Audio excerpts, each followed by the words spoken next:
안녕하세요, 구독자 여러분. 저는 서울에 살고 있는 40대 주부입니다.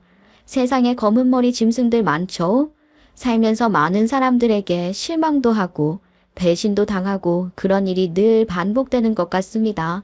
어떻게 보면 저도 그런 일을 겪고 이렇게 사연을 쓰게 되었고요. 정말 천진난만하고 순수하다고 생각했던 사람이 알고 보니 속내가 시커먼 배짱이었다면 어떤 생각이 드실 것 같나요? 저는 결혼을 한 이후 남편에게서 많은 모습을 보게 되었습니다. 제가 몰랐던 모습들이 쏙쏙 보이니까 시간이 지날수록 정말 제가 오랜 시간을 알고 지낸 그 사람이 맞는 걸까 하는 의문이 들기 시작하면서 제가 사람 보는 눈이 없다는 사실까지 깨닫게 되었어요. 정말 그 사건이 아니었다면 아마 저는 평생 이런 남편에게 휘둘려 살았을지도 모르겠습니다. 하지만 늘 하늘이 무너져도 솟아날 구멍이 있다고 현명하게 해결해낼 수 있었습니다. 많은 사람들이 상처받을 뻔했지만 결국에는 끝까지 모든 걸 지켜낸 제 이야기를 지금부터 시작해 보도록 하겠습니다. 저는 14살 중학교를 입학하던 날 친정엄마를 하늘나라에 보내드려야 했어요. 친정엄마는 저를 낳은 이후에 임신성 당뇨로 시작된 여러 가지 합병증으로 폐에 물이 차기 시작했고 산소호흡기가 없으면 숨을 쉬기 어려울 정도로 많이 힘들어 하셨었어요. 입학식만큼은 빠지지 말아야 된다는 친정 부모님의 말에 저는 무거운 발걸음을 딛고 학교에 가게 되었습니다. 아휴, 우리 딸 입학식에 내가 갔어야 하는데 혼자 입학하게 만들어서 미안해. 괜찮아, 엄마. 괜히 말 많이 해서 기침하지 말고 잘 버티고 있어. 하루에도 몇 번씩 기절을 하시던 친정엄마였기 때문에 불안한 마음이 들었지만 새로운 친구들을 만난다는 그 설렘에 다 까먹어버리고 입학식에 가게 되었죠. 그런데 입학식이 끝나고 동네 친구들이랑 삼삼오오 모여서 떡볶이를 먹고 노래방도 갔다가 병원에 잠시 들렀더니 아버지께서 좌절스러운 얼굴을 하고 병실을 홀로 지키고 계셨습니다. 아빠, 왜 혼자 있어? 엄마는? 저가, 네 엄마가. 차마 말을 끝내지 못하시는 아버지를 보고 심장이 철렁 내려앉았습니다. 갑작스럽게 의식을 잃고 정신을 차리지 못해 각종 검사 후 중환자실에 들어가게 되었다면서 그곳은 면회도 하루에 2번이 끝이라고 하더라고요. 짐을 정리해야 한다고 병실에 홀로 남아 계셨던 것이었습니다. 저는 믿어지지가 않았죠. 아침에만 하더라도 입학식에 잘 다녀오라고 말을 해주시던 엄마였는데 그게 마지막 모습이 될 거라곤 상상조차 하지 못했어요. 결국 친정엄마께서는 그대로 눈을 감아버리셨습니다. 저는 그 사실이 믿어지지 않았어요. 앞으로 저에게 엄마가 필요한 날이 얼마나 많은데 우리 엄마가 그렇게 돌아가시게 되었다는 게 슬프고 힘들어서 어떤 방법으로 이 슬픔을 이겨내야 하는지 가늠조차 되지 않았습니다.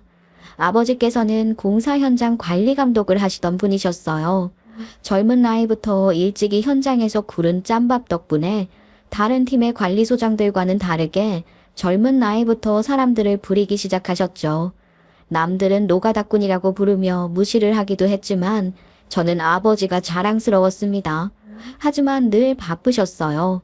공사 현장이라는 게 서울에만 있는 것이 아니고 지방이든 어디든 일이 있는 곳은 어디든지 찾아다니셨기 때문에 항상 어머니의 병간호도 어린 제 몫이었거든요. 초등학생밖에 되지 않았지만 알뜰살뜰 엄마를 챙기는 걸 보고 다른 보호자분들이 효녀라고 그렇게 칭찬을 해주셨었죠. 주말이면 집으로 돌아오시던 아버지였기에 주말만큼은 온 가족이 병원에서 함께 있을 수 있었고요. 하지만 엄마가 돌아가신 이후부터는 그렇게 셋이 모일 수 있는 시간은 사라지고 말았어요. 중학교에 입학을 한 저는 평일에는 현장일 때문에 지방에 가 계신 아버지를 대신해서 집안일을 하며 공부에서도 손을 놓지 않았어요. 하지만 그렇게 살다 보니까 과부하가 걸리더라고요. 그때 저에게 큰 버팀목이 되어주셨던 것은 옆집에 살고 있는 아주머니셨습니다. 옆집에는 저랑 동갑내기 남자아이가 살고 있었어요. 초등학교는 같이 다녔지만 같은 반이었던 적은 한 번도 없었고 중학교는 제가 여중을 가면서 떨어지게 되었죠. 그런데 중학생이 되니 저에게 2차 성징의 징후가 나타나고 사춘기도 찾아오고 그랬어요. 그럴 때 옆에 엄마가 있었으면 고민도 털어놓고 저에게 많은 조언도 해주셨을 텐데 엄마는 돌아가신 뒤였고 아버지는 늘 바빠서 평일에 집에 있으신 적이 별로 없었으니 그 모든 성장통을 저 혼자 겪어야 했습니다. 처음으로 월경을 시작했을 땐 어떻게 해야 할지 몰라서 눈물부터 터지더라고요. 그때 옆집 아주머니께 제가 도움을 청했어요. 주변에 여자 어른이라고는 옆집 아주머니밖에 생각이 나지 않았거든요. 옆집 아주머니께서는 갑자기 찾아와 어쩔 줄 몰라 하는 저를 보고 눈치를 채신 건지 하나하나 저를 살펴봐 주시기 시작했습니다. 옆집에 살고 있었으니 제가 대충 어떤 환경에서 자라고 있는지 빠삭하게 알고 계셨던 옆집 아주머니께서는 저에게 생필품을 챙겨주셨고 뒤처리를 하는 방법까지 꼼꼼하게 살펴주셨어요. 제가 학교 끝나고 집에 돌아오는 시간에 맞춰서 반찬거리도 가져다 주시고 정말 가족보다 더 가족처럼 저를 살펴주셨습니다. 아무래도 제가 부모님의 보살핌을 제대로 받지 못했기 때문에 그런 옆집 아주머니의 호의가 더 진심으로 다가왔던 것 같아요. 저는 정말 엄마를 대신해서 옆집 아주머니께 큰 의지를 했고 저의 두 번째 엄마라고 생각을 할 정도로 잘 따랐습니다. 저는 공부를 잘하는 편이었는데 옆집 아주머니의 아들은 그렇지 못했어요. 꽤 유명해서 저도 알고는 있었거든요. 동네에서 얼굴도 잘생기고 운동도 잘하고 친구들도 많은 남자아이였기 때문에 모를 수가 없었죠. 내성적인 저와 달리 외향적인 친구라 두루두루 인기가 있는 애였거든요. 옆집 아주머니께서 저를 챙겨주셨기에 자연스럽게 옆집 친구랑도 잘 지내게 되었죠. 저희는 남녀를 떠나서 정말 친한 친구 사이로 발전해 나갈 수 있었어요. 물론 남녀 사이에 친구가 없다는 말 잘 알고 있죠. 누구 하나가 호감이 있어야지만 쭉 이어질 수 있는 관계라고들 하잖아요. 저희도 마찬가지였어요. 제가 혼자 짝사랑을 하고 있었기 때문에 저희가 친한 친구 사이로 유지가 될 수 있었던 거죠. 그렇게 제가 고등학교를 졸업할 때까지 서로 같이 공부도 하고 숙제도 하고 또 옆집 아주머니께서 엄마처럼 저를 챙겨주시면서 친밀한 사이를 유지할 수 있었습니다. 만약 저의 인생에서 가장 고마운 사람을 꼽으라고 한다면 저는 옆집 아주머니를 꼽을 거예요. 정말 남인데도 불구하고 딸처럼 챙겨주셨거든요. 나는 말이야 수정아, 아들만 둘이 있어서 그런 건지 모르겠지만 늘 수정이 같은 딸이 있었으면 좋겠다고 생각했었어. 그런데 이렇게 수정이를 만나게 되었잖니? 하늘에서 도와주신 인연이 아닐까? 내가 너무 하나하나 챙겨준다고 부담 갖지 않았으면 좋겠어. 아니 물론 수정이의 엄마 자리를 내가 당연히 차지할 수 있는 건 아니지만 늘 엄마처럼 챙겨주고 싶단다. 그렇게 웃으면서 말해주셨었는데 얼마나 감사했겠어요. 아무리 어려도 까치도 갚는 은혜인데 제가 모를 수가 있겠나요? 대학을 졸업하고 취직을 해서 첫 월급을 탔을 때도 저는 저희 아버지의 선물을 챙기며 옆집 아주머니의 선물도 꼭 챙겼습니다. 옆집에 살고 있던 제 짝사랑 상대는 대학을 가지 않고 일찍부터 동대문에서 일을 했는데 나름 일은 잘 되고 있었으나 옆집 아주머니께서는 아들이 대학을 나오지 않았다는 것에 늘 마음을 쓰셨었죠.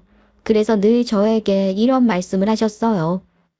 아이고, 수정이가 내 딸이었으면 참 좋았을 텐데. 그러면 걱정거리 하나 없었을 거다. 하늘에서 수정이 엄마가 얼마나 뿌듯해 하실까. 수정이가 번듯하게 자라서. 아주머니, 다 아주머니 덕분이에요. 제가 힘들 때 도움이 필요할 때마다 늘 제 곁에 있어 주셨잖아요. 저도 아주머니가 우리 엄마였으면 좋겠다고 생각한 적이 얼마나 많은데요. 우리 엄마가 해준 밥보다 아주머니가 해주신 밥을 더 많이 먹고 자랐는걸요? 늘 감사해요. 그런데 그 소원이 이루어지게 되었어요.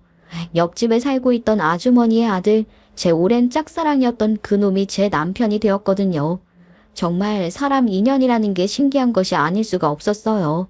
평생을 친구로만 지낼 줄 알았는데 운명처럼 서로에게 호감이 생기게 되었고 오랜 시간을 짝사랑해온 것 때문이었는지 남편이 저에게 사귀자고 말을 했을 때 거절을 할 생각이 전혀 들지 않더라고요. 그렇게 저희는 연애를 하고 2년 후에 결혼을 하게 되었습니다. 그때 저희 나이가 34살이었어요. 저희는 서로에게 단단한 기둥이 되어주기로 약속을 했습니다. 항상 엄마가 되어주고 싶다고 했던 아주머니는 앞에 시자가 붙긴 했지만 정말 저희 엄마가 되어주셨어요. 결혼식이 끝나고 신혼여행을 다녀온 뒤 처음으로 인사를 드리러 갔을 때 눈물이 핑 돌 정도로 감동을 받았죠. 아이고, 우리 수정이가 내 며느리가 되었다니 정말 이렇게 기쁠 수가 없다. 수정아, 앞으로 우리 고부간에 갈등 없이 늘 그랬던 것처럼 잘 지내자. 내가 시자라는 글자가 붙긴 했어도 우리 수정이의 엄마가 된 기념적인 날이니까 약속 하나 해줄게. 언제든지 힘든 일이 있으면 내가 수정이 네 편이 되어줄 테니까 꼭 나에게 와서 이야기를 해줘. 알겠지? 아이, 어머님, 늘 아주머니라고 불렀었는데 저도 어머님이라고 부를 수 있어서 기뻐요. 늘 그랬던 것처럼 든든한 제 편이 되어주신다고 해주시니까 천군만마를 얻은 기분이에요. 저 잘할게요. 아이고, 잘할 필요 없어. 수정이는 늘 그랬던 것처럼 수정이로 남아주면 돼. 알겠지? 우리 아들놈이 속썩이면 내가 아주 혼쭐을 내어줄 테니까. 아유, 엄마, 누가 보면 내가 사회인 줄 알겠네. 아무튼 감사해요. 저희 두 사람 앞으로 잘 헤쳐나가면서 잘 살아볼게요.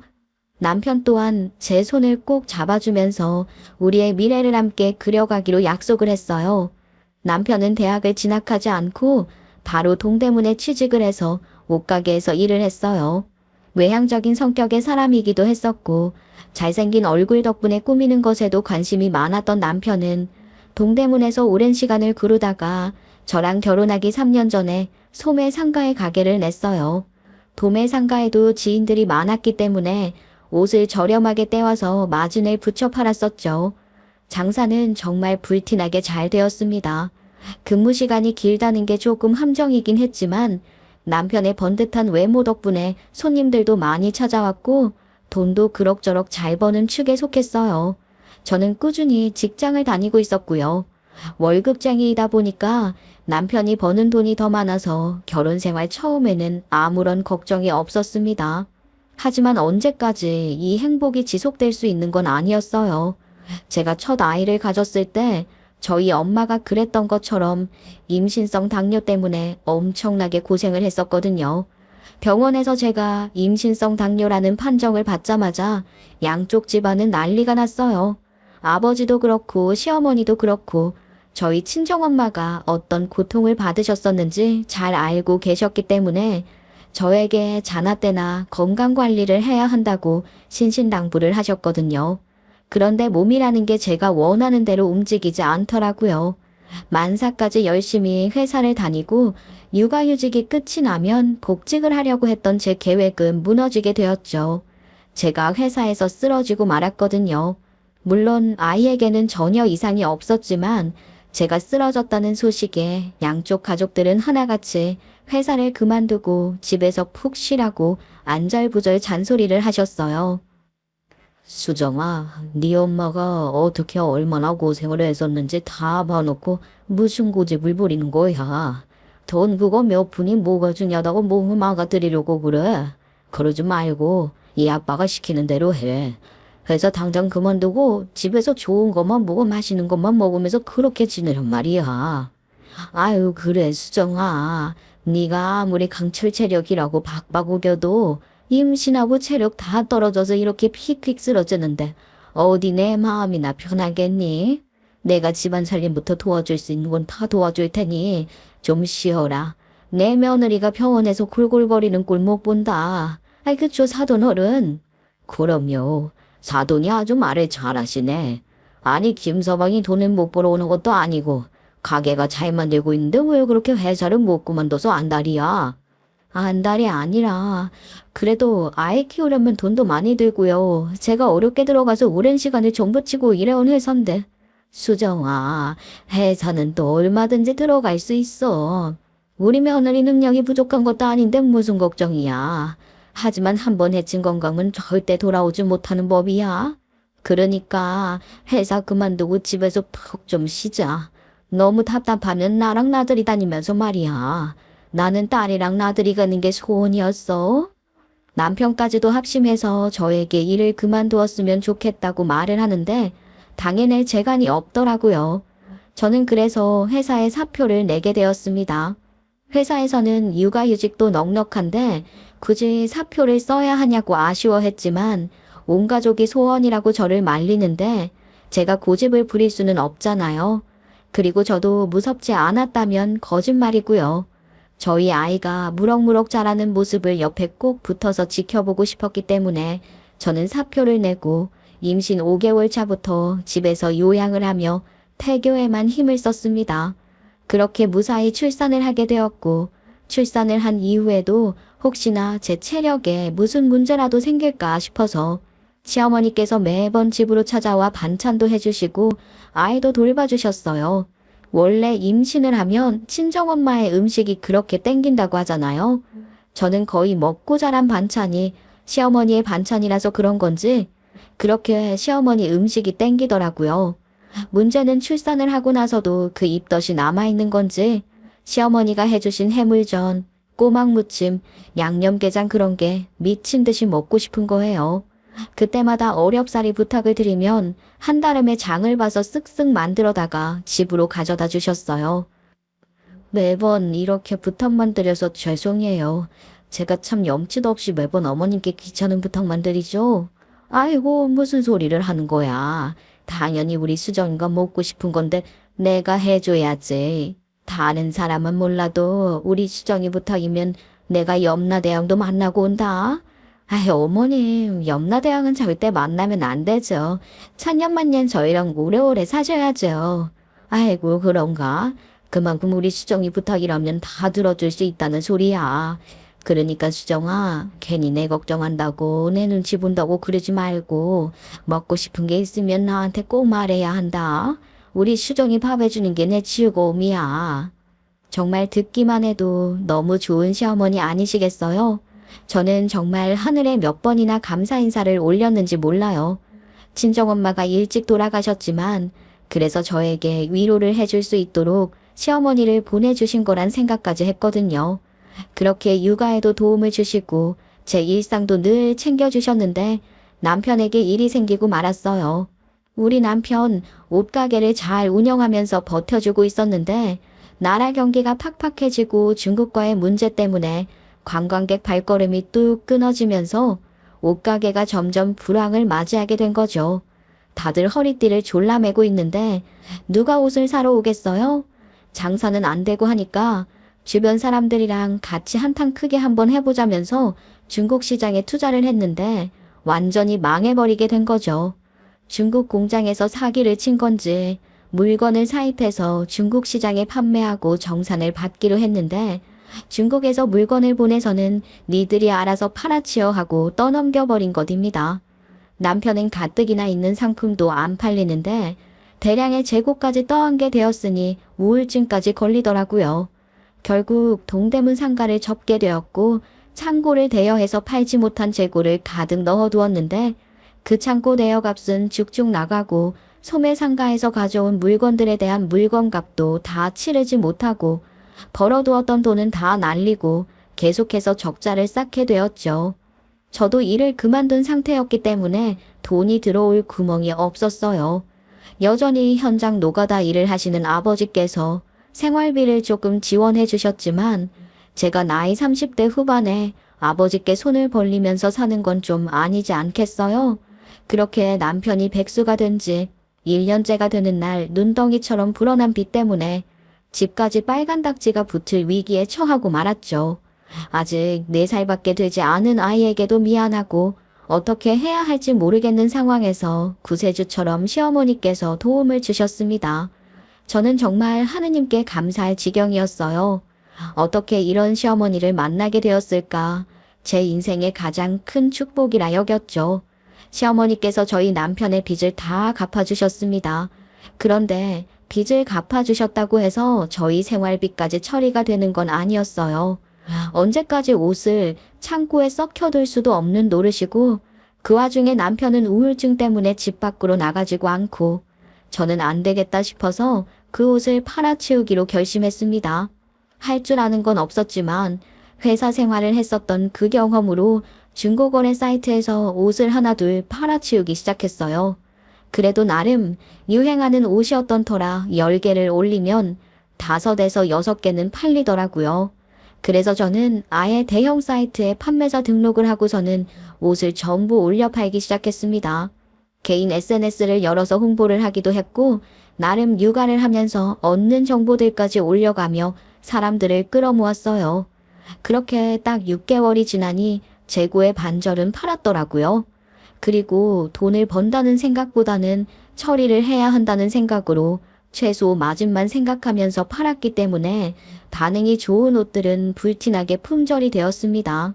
그렇게 못 입을 것 같은 옷들을 제외하고 재고 처리를 끝내고 나니까 사람들이 더 이상 왜 옷이 올라오지 않는 것이냐며 문의가 빗발치더라고요. 그래서 저는 집에서 놀면 뭐 하나 싶어서 옷을 구해다 팔아볼까 싶었어요. 보니까 인터넷 쇼핑몰에서 옷을 팔면 사무실도 딱히 필요 없을 것 같고 남편이 방에 틀어박혀 있으니 두고 어딜 나가는 게 좀 걱정이긴 했는데 괜찮을 것 같은 거예요.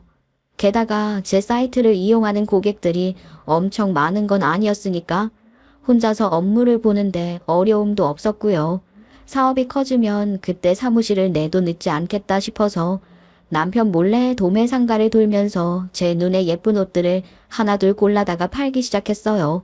아무래도 30대부터 50대에서 60대까지도 겨냥을 해서 옷을 떠다 보니까 주 고객층의 연령이 높아서 그런 건지 조금 값이 나가도 심플하고 편한 옷들을 주저없이 구매하시더라고요.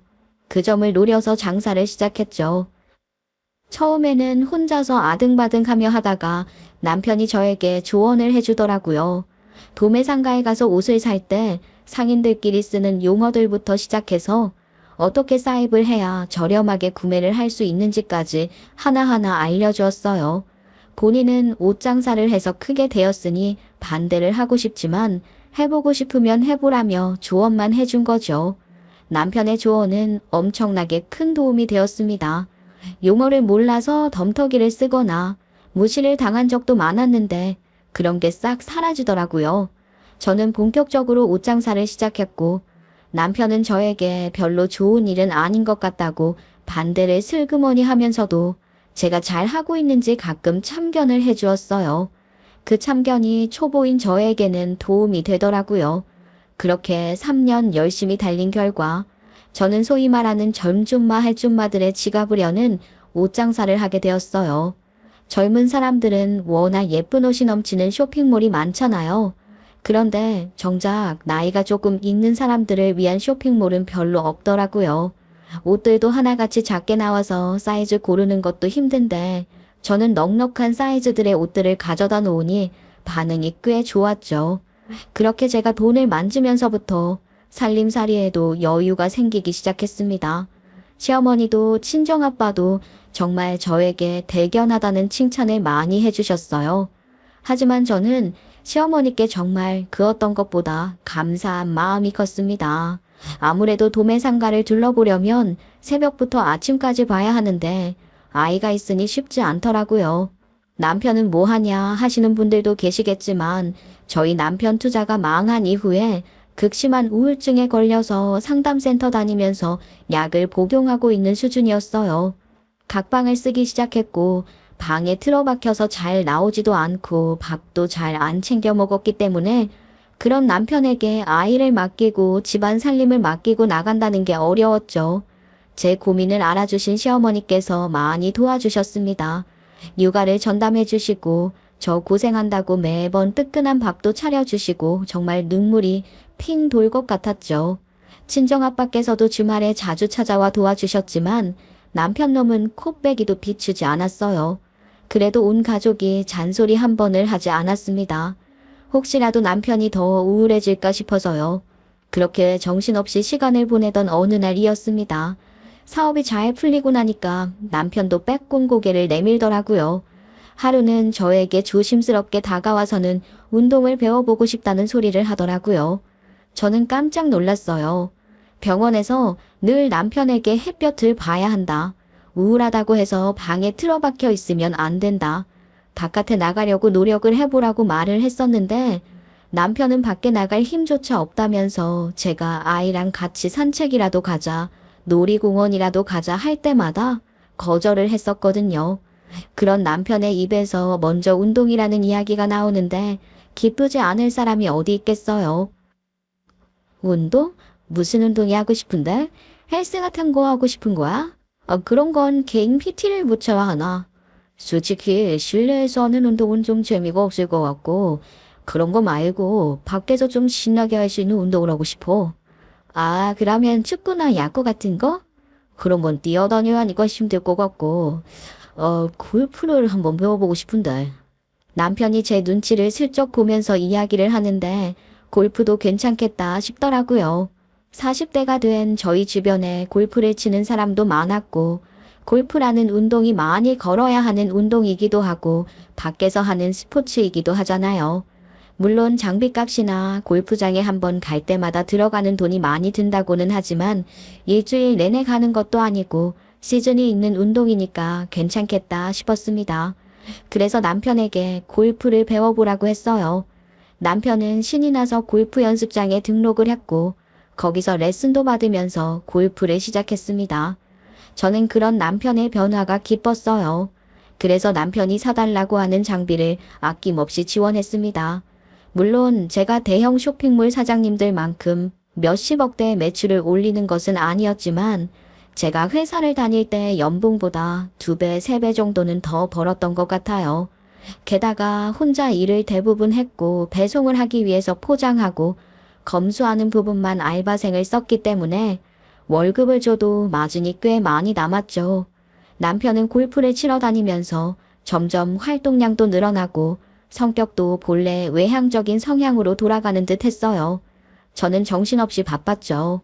처음에는 그저 남편이 회복을 하고 있다는 생각에 기뻤지만 시간이 지나면 지날수록 남편은 점점 하는 것 없이 무리한 요구를 해오기 시작했어요.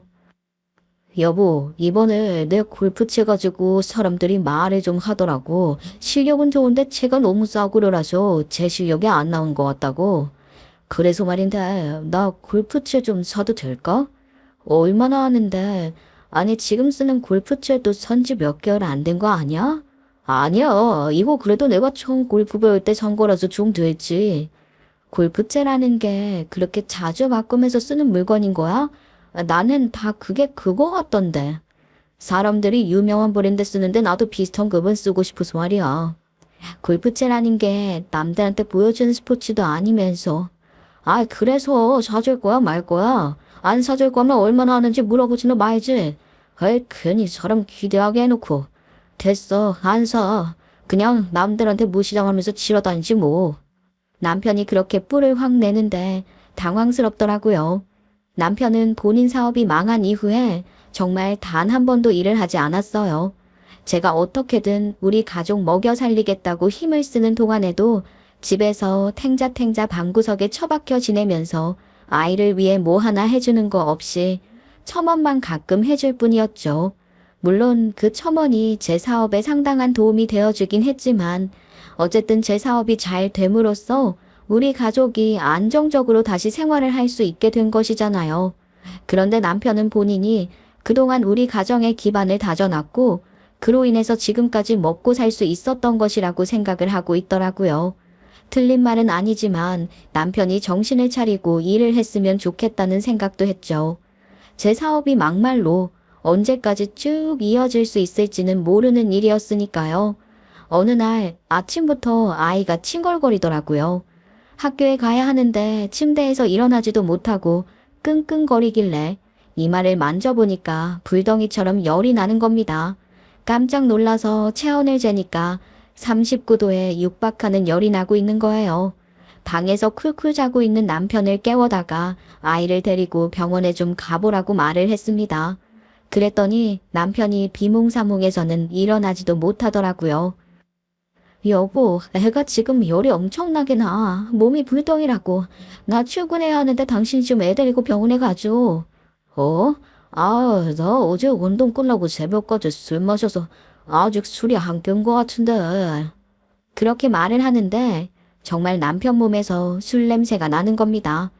혹시라도 음주운전에 걸리거나 운전하다가 무슨 일이 생길지 모르지 답답하고 화가 났지만 제가 운전해서 아이를 데리고 병원에 갔다가 출근을 하는 수밖에 없다고 생각을 했어요. 배송을 담당하는 직원에게 미리 양해를 구하고 서둘러 아이 옷을 입혀서 차에 내려갔는데 저희 집 차가 되게 오래된 중형차예요. 남편이 결혼하고 얼마 지나지 않아서 새 것 같은 중고로 산 차였는데 제가 운전을 할 일이 없어서 남편 혼자서 몰고 다니던 차였거든요. 애를 뒷좌석에 앉히려고 했는데 뒷좌석 가득 커다란 골프 가방이 들어있고 조수석에는 보스턴백에 남편 골프 신발, 옷 그런 것들이 잔뜩 놓여 있는 겁니다. 너무 황당했죠. 트렁크에 옮겨 놓으려고 했더니만 골프 가방이 커서 트렁크에 들어가지도 않고 트렁크에도 이미 잡동사니로 꽉 차 있더라고요. 여벌의 신발부터 시작해서 무슨 캠핑용 의자 같은 것까지 들어있는데 아이를 어디 앉혀서 병원에 가야 하나 싶었어요. 차를 정리하고 출발을 하자니 애가 아파 죽겠다고 울고불고 징징거리고 별 수 없이 택시를 불러서 병원에 갔다가 아이를 다시 집에 데려다주고 출근을 해야 했어요. 쓸데없이 시간을 잡아먹는 바람에 직원들에게 가겠다고 1시간보다 훨씬 더 늦게서야 도착을 했고요. 그리고 아이가 학교를 가지 못했으니까 불안해서 남편에게 열이 내리나 안 내리나 잘 봐달라고 약도 잘 먹여달라고 신신당부를 하고 왔거든요. 근데 퇴근을 하고 집에 가니까 시어머니께서 와 계신 겁니다. 아니 어머니 연락도 없이 언제 오셨어요? 오늘은 일이 없으셨어요? 오늘 일 나가는 날이었지. 아유 근데 어떡하니 손주가 아프다는데 와야지. 하루 쉬겠다고 대타 썼다. 다음에 주말에 일을 해서 채워야지. 아이고 저 하등 쓸모없는 내 아들 녀석이 말이다. 약을 어떻게 얼마나 먹여야 할지도 모르겠고 애한테 옮은 건지 지도 머리가 아프고 속이 울렁거린다면서 나한테 도와달라고 하지 뭐냐. 정말 순간 화가 쫙 올라오더라고요. 물론 아이가 아플 걸 모르고 술을 마셨겠지만 가정도 있는 남자가 아침 해가 뜰 때까지 술을 먹고 들어와서 숙취로 아픈 아이를 돌보지도 못하겠다고 하는데 화가 나지 않을 사람이 얼마나 있겠어요? 정말 속이 부글부글 끓어오르는데 시어머니 앞에서 불성사납게 부부싸움을 할 수도 없고 제가 참아야만 했죠. 시어머니께서 도와주러 오셨는데 제가 괜히 걱정시키고 싶지 않은 마음도 있었어요. 워낙 좋으신 분이었고 저에게는 엄마나 다름없는 분이셨으니까요. 그렇게 한번 참고 나서 나중에서야 남편에게 말을 했죠. 여보, 도대체 차에 무슨 짐이 그렇게 많아. 아무리 당신 혼자서 쓰는 차라고 해도 이번 같은 상황이 또 올 수도 있는데 차에 있는 것 좀 정리하면 안 돼? 아이, 골프채랑 골프 가방 뭐 이런 거? 그게 내가 차가 작아서 아무리 정리를 하려고 해도 그게 최선이라. 그래서 말인데 당신 차 바꾸고 싶지 않아? 지금 내 차 결혼할 때 산 거라 거의 10년 가까이 되는데 너무 낡기도 했고 또 차가 작아서 짐도 많이 못 싣잖아. 우리도 대형 세단으로 바꿀까?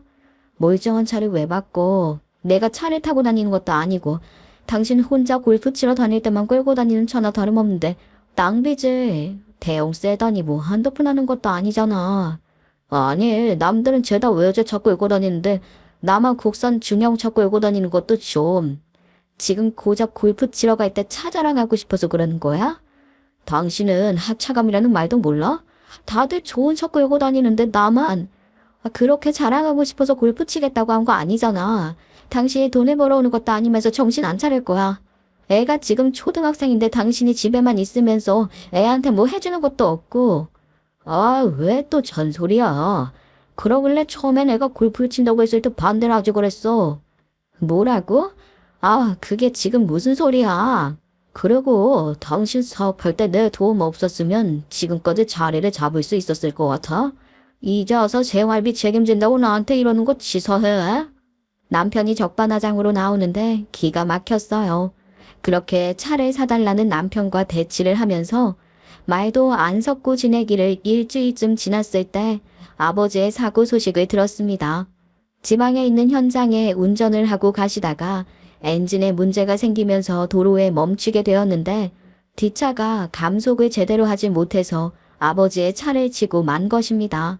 다행히 차가 충격을 흡수해서 아버지는 팔 골절상을 입으신 걸로 끝이 나긴 했지만 차가 완전히 망가져서 사용할 수 없게 되었다고 하더라고요.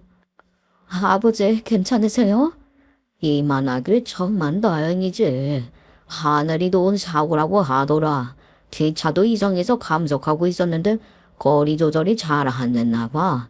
뭐 팔을 다쳐서 한동안 현장에는 못 나가겠지만. 아버지께서는 괜찮다고 웃으시면서 말씀을 하시는데 저는 속이 상하더라고요.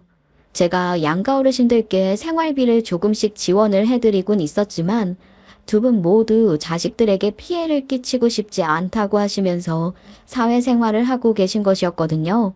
아버지야 워낙 현장에서 잔뼈가 굵으시니 직접 몸을 쓰진 않으셔도 인부들을 데리고 다니시면서 현장 감독을 하셨고 시어머니께서는 일주일에 3번씩 건물 청소 일을 하셨어요.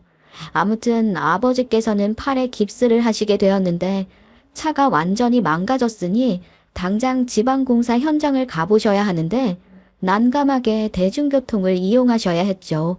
번거로운 것도 그렇고 아버지 차도 낡고 오래되었으니 제가 이참에 바꿔드리는 게 좋겠다 싶었어요. 그 차가 정말 골골거리는 오래된 차였거든요. 사고가 안 나는 게 이상하다 싶을 정도로요. 그래서 제가 집에 와서 차량 카탈로그 몇 개를 검색해서 보고 있으니 남편이 슬쩍 오더라고요. 아, 여보, 나 차 바꿔주려고? 아니, 이거 우리 아버지 차 고르고 있는 건데? 아버님? 아, 맞다. 차가 폐차해야 된댔지? 수리해서 써봐야 엔진 고장이 또 날 거라고. 맞아. 안전을 위해서라도 제대로 된 차 한 대 뽑아드리려고. 왜? 아, 아니야. 그냥. 아버님 지방에 많이 왔다 갔다 하시니까 연비 괜찮은 세단은 어때? 내가 이번에 받았던 차이기도 한데. 뭐 좋은 거 있어? 국산 차긴 한데 고급 라인으로 나오긴 해서 아버님 연비에 타기 괜찮으실 것 같고 또 연비가 그게 또 나름 괜찮더라고. 고속도로에서 차가 쌩쌩 나가야 좋지 않겠어. 궁시렁 거릴 줄 알았던 남편 놈이 옆에서 차에 대해 하나하나 설명을 해주는데 고맙더라고요. 차량은 실물로 보는 게 좋겠다 싶어서 후보군 몇 가지를 골라놓고 매장에 가서 하나하나 비교를 한 다음 아버지께 드릴 대형 세단을 구매했습니다. 차값이라는 게 어마어마해서 조금 손이 떨리긴 했지만 뿌듯했어요. 평생 저를 키워주신 아버지께 효도를 하는 느낌도 들었고요. 남편도 저에게 잘했다면서 칭찬을 해주더라고요. 그게 고마워서 남편에게 슬쩍 말을 했죠. 당신도 차 바꾸고 싶다고 했잖아. 아버지 차 사드려서 당장은 안 되겠지만 여유 좀 생기면 우리도 차 한 대 알아보자. 아니야, 괜찮아. 내가 철없이 그랬는데 뭐. 저 차도 언제까지 멀쩡하게 달릴 수 있을지 모르겠지만 뭐 아직 5년은 걷어날걸. 그때 돼서 생각해보는 걸로 하지 뭐. 남편이 머리를 긁적이는데 고마웠어요. 그렇게 차량 수령지를 몰래 아버지 집으로 해놓고 딱 한 달을 기다렸는데 아버지 차가 도착한다는 연락을 받았어요. 아버지께는 일부러 비밀로 했어요. 요즘 서프라이즈 많이 하잖아요. 저희도 새 차를 주차장에 세워두고 새 차입니다 하고 서프라이즈를 할 생각이라 일부러 차를 산 사실을 말하지 않았죠. 아버지께서 마음에 들어 하셨으면 좋겠다 하는데 제가 일을 하고 있으니까 가볼 수가 없잖아요. 그래서 남편한테 서프라이즈도 해줄 겸 차가 하자 없이 잘 도착한 게 맞는지 확인을 해달라고 하니 좋은 생각이라고 가보겠다고 하더라고요. 그렇게 저는 회사에서 일을 보다가 집으로 퇴근을 했는데 집 근처 편의점 앞에서 아이랑 남편이랑 간식을 사들고 나오고 있더라고요. 여보하고 부르려는데 남편이 차 문을 아이에게 열어주는데 그 차가 어디서 많이 보던 차인 겁니다. 제가 부르기도 전에 차 문을 닫더니만 저를 못 보고 출발해버린 거죠. 황당해서 어떻게 된 일인가 하고 아버지께 전화를 걸었더니 받지를 않으셨어요. 남편이 서프라이즈를 하러 갔었으니까 혹시나 차량 인수에 무슨 문제가 있었나 싶고 차를 왜 남편이 들고 왔는지 사실 관계를 따져야 하니 서둘러 집에 들어갔더니 남편이 간식 사온 걸 정리하고 있더라고요. 여보 왔어? 오늘 우리 외식할까? 아니, 당신 말야, 차 뭐야? 그거 우리 아버지 사드린 차 아니야. 무슨 차? 무슨 차는 무슨 차야. 당신이 지금 우리 애랑 같이 편의점 갔다 온 거 봤어. 차가 당신 차가 아니라 아버지 사들인 차였다고. 색깔도 우리가 고른 거잖아. 아, 그거? 아니, 오늘 차량 인수받는 날이었잖아. 내가 내 차 끌고 가니까 내 차가 많이 낡았다면서 아버님이 나한테 차 바꾸자고. 뭐라고? 아, 그게 진짜야? 오, 그랬다니까. 아버님이 당신한테 말하지 말랬어. 비밀이라고 했는데 괜히 아버님께 잔소리하지 마. 그러더니만 제 눈치 살살 보는데 뭔가 아니다 싶더라고요. 바로 아버지께 전화 드렸더니 이번에는 받으시더라고요. 바로 남편도 들으라고 스피커폰으로 통화를 했죠. 아빠, 차 받은 거 어떻게 된 거야? 응? 차 잘 받았는데 무슨 소리냐? 아유, 우리 사위도 참, 내 차 망가졌다고. 자기는 차가 없어도 된다고. 하이, 나한테 잘해주고 갔지 뭐냐. 기특하다 아주. 그 말에 남편 놈이 딴청을 부리는데 속이 부글부글 끓었어요. 한마디로 아버지께는 본인의 그 10년 년 된 중고차를 떠넘기고 아버지의 새 차를 지가 들고 온 겁니다. 당신 미쳤어? 아니, 내가 아버지 드리려고 산 차를 당신이 들고 오고 당신 차를 우리 아버지한테 드렸다고? 아니, 어떻게 사람이 그런 짓을 해? 당장 원상 복구해놔. 아니, 장인어른이 그 좋은 차를 끌어봐야 뭐해. 맨날 전국 각지 돌아다니느라 차 수명은 빨리 닳지. 제 차를 타고 다니신 것보다 내 차 끌고 다니는 게 낫다니까. 무슨 소리나 하는 거야? 사고라도 낼까봐 일부러 크고 튼튼한 차를 고른 건데. 당신 이러려고 차 고를 때 그렇게 참견을 했구나. 애초에 당신이 가져갈 속셈으로 이런 거지.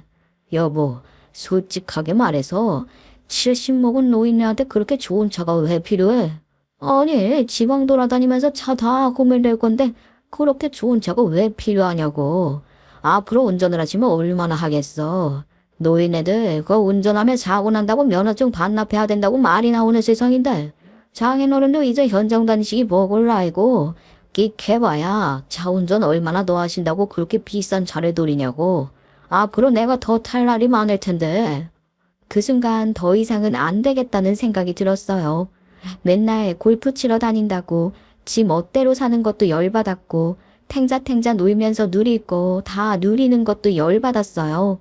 시어머니께 감사한 마음이 가득해서 남편이 제 첫사랑이라서 그동안 참았지만 더 이상은 이렇게 살면 큰일 나겠다 싶었죠. 저는 남편 보란 듯이 시어머니께 전화를 드렸습니다.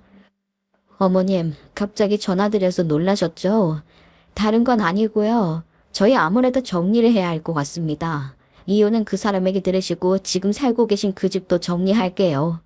시어머니께서 놀라서 수정화하고 부르시는데 그냥 전화도 뚝 끊어버렸습니다. 시어머니께 정말 너무너무 감사하죠. 평생 다 갚을 수 없을 만큼 사랑을 받았고 엄마의 빈자리를 채워주셨으니까요. 제가 출산을 하고 전몸살로 힘들어할 때도 제가 엄마의 품을 그리워할 때도 매번 시어머니께서 제 옆을 지켜주셨기에 남편이 백수한량으로 살아도 버텼던 건데 저희 아버지께 불효를 할 순 없으니까요. 남편 놈은 눈이 왕방울만하게 커져서 저에게 되물었어요. 지금 살고 있는 집을 정리한다니. 아니 언제부터 우리 엄마 집이 네 거였다고 네 마음대로 쫓아낸다고 그래. 그 집 우리 아버지 살아계실 때부터 30년을 전 집이야. 그래 알아. 평생 그 아파트에서 이사 가신 적 없었으니까. 근데 그 집 명의는 내 명의로 되어 있는데 아직 몰랐니? 등기부등본 떼볼 생각도 안 했나 봐. 당연히 우리 집인데 그걸 왜 떼봐? 아니 엄마가 모망이 났나? 그 집을 왜 너한테 줘? 아들이 나도 아니고. 준 거 아니야. 내가 산 거야. 당신이 사업 말아먹고 투자 말아먹고 생긴 빚 어머님이 갚아주셨잖아. 그거 집담보대출로 갚아주신 거는 알지? 아유 알지. 그래서 당신이 매달 생활비 드린 거 아니야? 아 엄마도 일하고 있었고. 말하면서도 찔리지? 어머님이 언제까지 일을 하실 수 있는 것도 아니고 그 빚이 뭐 100만 원, 200만 원이었어? 어떻게 어머님이 그걸 다 갚으셔? 내가 드리는 생활비로 한 달에 사셔도 부족하실 텐데. 내 사업 잘 되면서 내가 갚아드렸어. 어머님께서 미안하다고 집 명의를 나한테 주신 거고. 나랑 상의도 없이 이게 무슨 짓이야? 당신이 어떻게 꼬드겼길래 그 집을 아들이 아닌 당신한테 주신단 말이야? 당신이 그동안 해온 행동을 봐. 매번 골프 치러 간다고 집에 없어. 애도 안 봐. 술만 팽팽 처마시고 일도 안 해. 어머님이 얼마나 나한테 미안해 하셨는지 당신은 모르지. 아이만 이렇게 못 살지. 그건 입이 있어도 할 말이 없을 텐데 우리 아빠한테 차가 왜 필요하냐고? 1년에 지방 현장만 수개월을 돌아다니시는 분께 좋은 차가 왜 필요하는 말이 나와? 그러는 당신은 그 좋은 차가 왜 필요한데? 아니 어차피 골프 치러 다니는 게 끝이면서 그놈의 하차감 때문에 난 더 이상 못 봐주겠어. 그게 무슨 소리야? 못 봐주겠다니. 말 그대로야. 당신이랑 정리하겠다고. 어머님한테도 말했잖아 정리하겠다고. 그 말이 무슨 뜻이겠어? 당신이랑 이혼하겠다는 뜻이지.